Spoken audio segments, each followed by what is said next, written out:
Travis, and you're watching the Evercade Effect. Hey everybody, this is Ed from the Evercade Effect, and today we're going to talk about 5 games in Evercade that you're not playing. These are more obscure titles, they're great titles, and yes, one of them is even off of one of the blue computer collections. None of these are legacy, and at the time of recording this video, they're all available now. In no particular order, we're going to go ahead and dive into this. And if you're new to Evercade, you may want to consider picking up these carts specifically for these titles. And if you're not, and they've just been looking for something new to play, you're going to want to go ahead and check this out. So let's go ahead and start with the first collection. First game we're going to talk about is Princess from the Sunsoft Collection 2. This is a fantastic little puzzler, initially made for the Game Boy. I really do like what they've chosen for the color scheme here. Very, very nostalgic. So yeah, you've got through 50 levels. I haven't completed the entire thing. And the goal is to go through, and you go up these ladders, and you kind of teleport through these doors, and what you want to do is get the gem. Once you get the gem, that enables you to move on and go to the next level. Now it's tricky because you can break as many blocks as you want. However, you can usually only fill in one block at the beginning there where it showed 01 hammers. That means I can fill in one block. There's plenty of hidden trap doors to fall through, and then blocks have an arrow pointing on it. You can only go ahead and go in that direction, and you can knock the blocks and kill your enemies. And of course, you do have a time limit. So yeah, if you're looking for just something new to kind of go in and just kill a lot of time and have fun with it, yeah, this is the game for you. Now for a newer collection, Data East 2, one of my recently discovered favorites. We have Shootout. Now, Shootout is one of your older Data East titles. If you can just look past the graphics and get used to the controls, you're going to have a really fun time. You can shoot background objects, like I went ahead and knocked out the carousel. You gotta not kill the innocents, and then you got these bad guys going all around. Other than shoot, you kind of have this roll that you can go ahead and do, and I highly recommend when you start the game, do the practice mode. Shooting in front of you is straightforward. If you want to duck, it is kind of weird. You have to hold up and aim and then press down and then shoot to your left and right. You got to go ahead and kind of press left and right but diagonal, almost like doing a fireball in Street Fighter, but not really. But once you get used to these controls, they will feel stiff at first, and then all of a sudden everything will click, and you're going to have a lot of fun. This game is super addicting. One of my favorite games on the Data East Collection 2. I had never played this game before this collection. So yeah, if you're just wanting to look for something a little bit different, kind of have that fast, arcadey feel that's challenging and not impossible, I think that Shootout is going to be right up your alley. Next, we're going to go ahead and go over here to the Genejoke collection. Whoop. And we're going to talk about Operation Logic Bomb. You're going to hear me say this a lot, but this is another game that doesn't get talked about often enough. I remember when this collection first came out, and wow, this is full of bangers, and this is just one of them.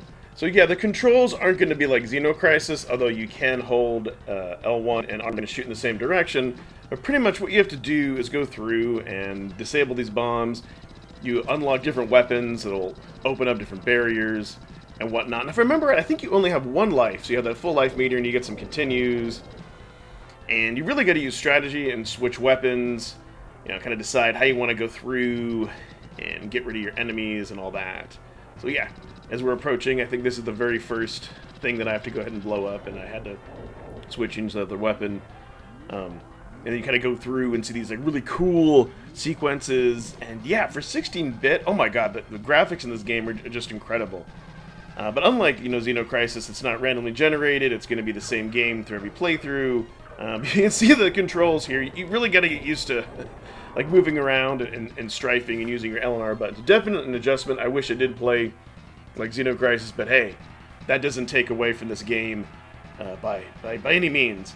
I actually think I'm going to go through and play through this game again. I believe I completed it, or I came close.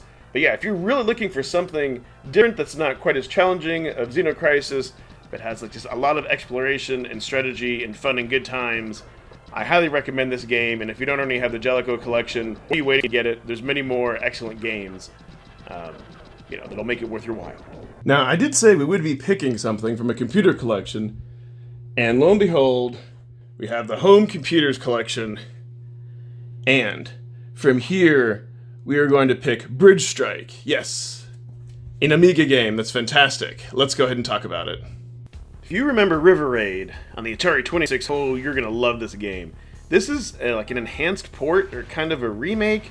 I'm not really sure. If anything else, it's a love letter to the game. It plays fantastic. It's amazing. You know, you have to go through and you got to refuel your plane and you got to kill everything else.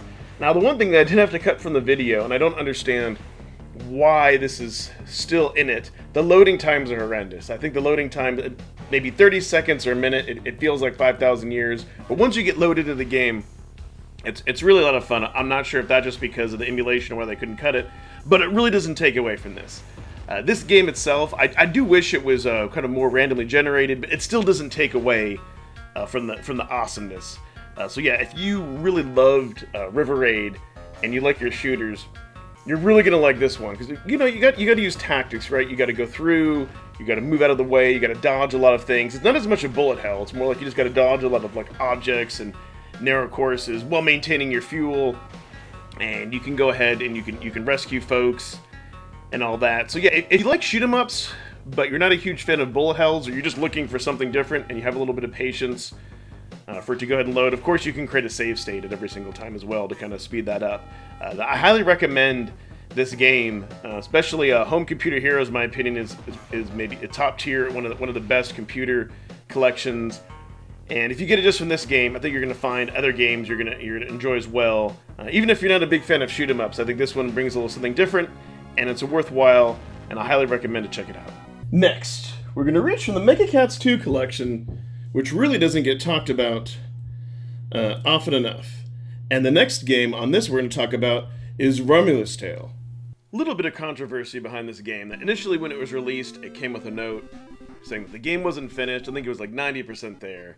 But at the time of recording this video, if you update your Evercade, you can flash this cart, and you'll be at the finalized version. I did wait for playing through this game, and oh boy, you're in for a treat if you like your 8-bit puzzlers. As you can see here, this has a fantastic story, and it really draws you into it. You want to go ahead and rescue this little girl ghost and everything. I love the art style and the graphics. This was extremely nostalgic, so looking for one of those games that reminds you of a good time that you played back in the day as a kid, but you've never played it. This hits everything on all levels. And pretty much what you have to do is just go through and get the keys, and you get like special abilities that goes on. And I believe if you get all the orbs, you get the better ending, and you have like limited shots. So you want to use them wisely to destroy objects and creatures. And the blocks behind you disintegrate when you move, so you got to be like very careful, how you go about it. And then it starts off really, really simple, and it keeps getting a lot more challenging, a lot more difficult as time goes on. I did fully complete this game. I think it was under 2 hours, but still, it was just a good time. This is one of those very underrated games that I think is worth it just buying the cart alone for this. Because I want to say if you were to buy the actual physical copy for Nintendo, and all that, first you have to have a Nintendo and be able to hook it up, and then I think it's going to set you back like $50. But I cannot tell you how much of a great experience this game was. Actually, I would even consider now, after capturing footage for this video, going back and play it again. So if you love puzzlers, you love your old 8-bit Nintendo games, you want something very nostalgic that you played back in the day, get it. And again, there's other really great games off of this cart, but this is one of those bangers that's worth it alone, picking up off of this collection. Well, there you have it. Those are my top 5 choices, in no particular order, of 5 excellent Evercade games that I think you're probably not playing that you should be playing. And if you're new to Evercade and you just happen to stumble upon my channel, I would really, really appreciate if you would go ahead and subscribe to this video. Give it a like, because we're getting closer and closer to our goal of 2,000 subs.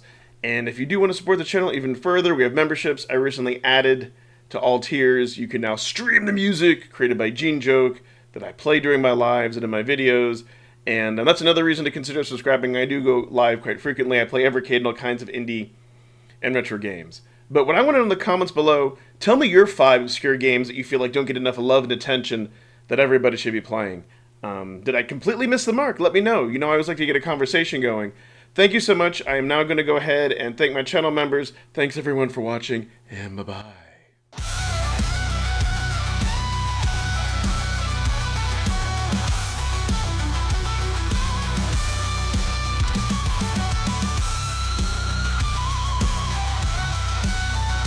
Thank you, Crashline, Mr. Showa, Immortal Surgeon, Amber Cummings, Joe Whitlash, D Nestor, Corny Puddle, and Leo!